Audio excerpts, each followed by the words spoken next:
বাবার নাম কি? ক্যামেরাকে সাক্ষী রাখবে না। লালটু।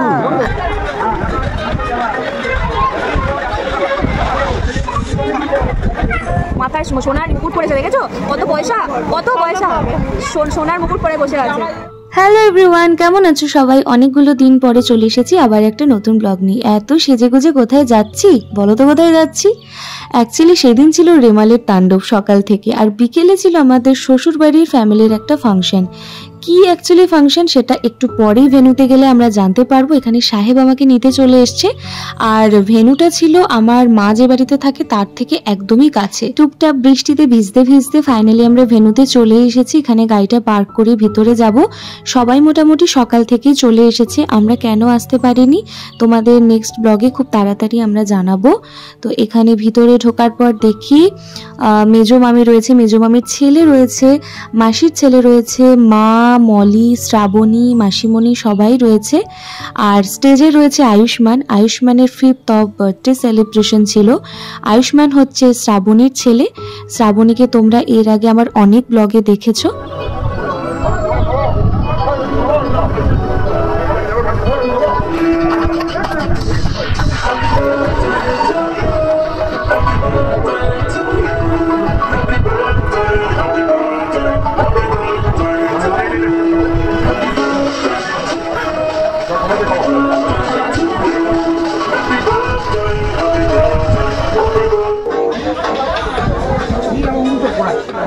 হাই বলে দাও।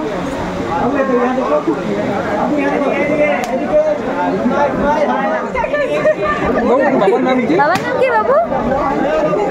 বাবার নাম কি? ক্যামেরাকে সাক্ষী রাখবে না। লালটু। আর বাবার দোকান কি? কিসের দোকান? ওই খাতা।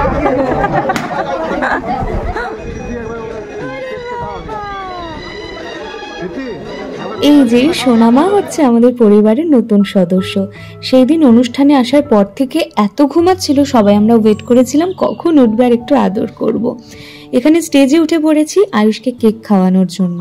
একটু পরে দেখবে আয়ুষ কেক থেকে নিজেই কিন্তু ক্রিমগুলো নিজের মুখে মাখছে। আমরা এটা নিয়ে খুব হাসাহাসি করছিলাম। স্টেজে রয়েছে আমি, আমার পাশে ছোট্টুদা, আয়ুষ, তারপর বাপিদা, তারপর সাহেব। বাপিদাকে একদম প্রথম দেখছো তোমরা ব্লগে, ছোট্টুদাকে তো এর আগে মধুপুরের ব্লগে, অ্যানিভার্সারি ব্লগে তোমরা দেখেইছো। আর এখানে আয়ুষ জানে যেই 3-4 জন ওকে স্টেজের মধ্যে কেক খাওয়াতে উঠেছে তারা সবাই ওকে কেক মাখিয়ে ভূত করবে। সেটা আমরা করছিলাম না বলে ও নিজেই মুখে নিজেই কেক লাগাচ্ছিল। যাই হয়ে যাক, আমাদের আয়ুষ বাবা কিন্তু ভীষণ মিষ্টি, তাই না?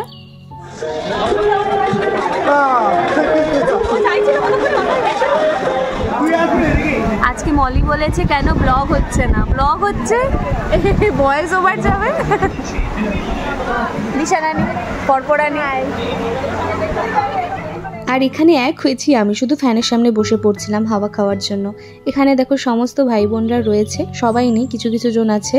এখানে আয়ুষ রয়েছে সাহেববাবুর কোলে, আয়ুষকে নিয়ে কিছু ফটো তুললাম। আয়ুষের মা কাকা মাথায় সোনার মুকুট পরেছে, দেখেছো কত পয়সা, কত পয়সা, সোনার মুকুট পরে বসে আছে। আর এইদিকে দেখো মলি রানীকে, ও ভাবছে ওর ফটো তুলছে আর আমি কন্টিনিউ কিন্তু কন্টেন্টে ওকে নিয়েই চলেছি। এরপর দেখো হাড্ডাহাড্ডি যুদ্ধ।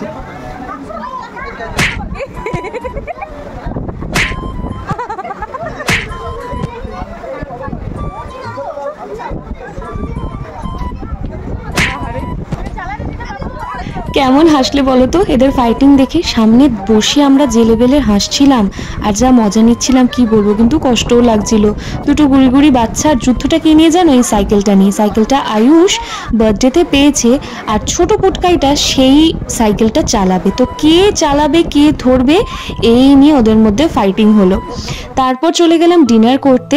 মারা একদম ফার্স্ট ব্যাচেই বসে পড়েছিল, আমাদেরকে বলেছিল যে তোরাও বসে পড়, কত আর লেট করবি। কিন্তু নিজেদের বাড়ির ফ্যামিলি ফাংশন, সবার লাস্টের ব্যাচে সবাই মিলে একসাথে বসবো, গল্প করব, খাবো, এটার মজা একটু আলাদা, তাই না? তো আমরা লাস্ট ব্যাচের আগের ব্যাচটাই ছিলাম, যেখানে সাহেব, ছোট্টুদা, আমি, মলি, তোতনদা আরো সবাই ছিল। মেনুতে অনেক কিছু ছিল, সব কিছু ক্যাপচার করা হয়নি। Chana masala, vegetable chop, tadka masala, radhaballabhi, chicken, fish, fried rice, অনেক কিছু ছিল। আর লাস্টে ছিল আইসক্রিম। আর এখানে দেখো অবস্থা এনার।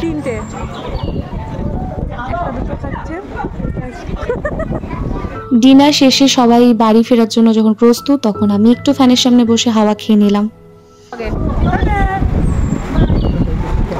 এই দিশা টাটা বল।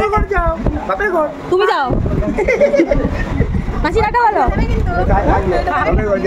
ওটা ব্লগে এরকম করতে থাকে জানিস না, ব্লগ গুলো নষ্ট হয়ে যায়।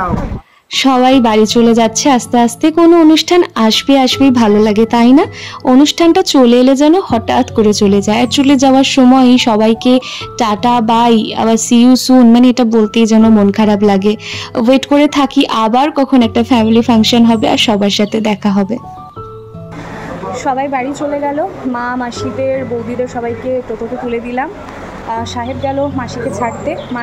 মাসি মারা মানে সবাই একসাথে থাকবে। আমি সাহেব ছোটদা যাব আমাদের বাড়িতে। তো এখনও আসুক, সবাই খেতে বসেছে, মানে লাস্ট ব্যাচ এটা। আমাদের খাওয়া দাওয়া হয়ে গেছে, তো শ্রাবণীর শ্বশুরবাড়ির লোকজনরা এখন খেতে বসেছে।